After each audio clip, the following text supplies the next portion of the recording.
মাছ বের করো তো।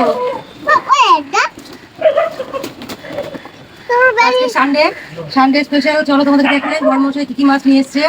হ্যাঁ, আজকে তো আমি একটু সারপ্রাইজ। এই দেখো এখানে একটা, আমি বলি না যে নদীর মাছ পেলে আমার বড়মশাই নিয়ে আসবে। ইলিশের বাচ্চা আছে, পাবদা আছে।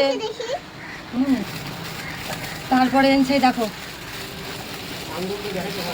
ব্রিকেট মাছের মাথা, এই দেখো তাও 600 গ্রাম মতো ওজন হবে। তারপরে এনেছে আবার দেখো আজকে সব নদীর মাছ। এই যে নদীর ট্যাংরা মাছ, এই দেখো নদীর ট্যাংরা মাছ। আজকে মাছ কাটতে আমার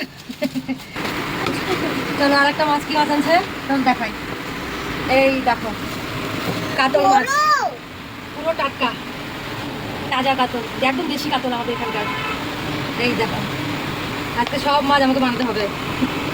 প্রিয় মাছ, একদম রাজকীয় মাছ। এই দেখো একদম তাজা মাছ, দেশি মাগুর আর দেশি কই, নিওয়ালা মাগুর। এই দেখো দেশি মাগুরে বাবা কি ছটফট করছে। তিনটা মিলে 700 গ্রামের উপরে আছে। মাছের মাথা, দেশি ট্যাংরা মাছ, হ্যাঁ কাতল মাছ। এটা হচ্ছে সানডে স্পেশাল বাজার। মাছ কাটা ধোয়া বাছা কয় ঘন্টা সময় লাগবে তোমরা আমাকে কমেন্টে জানাবে তো। এই মাছ কাটতে আর ধুতে কয় ঘন্টা সময় লাগবে। মাছ তো পছন্দ আছে।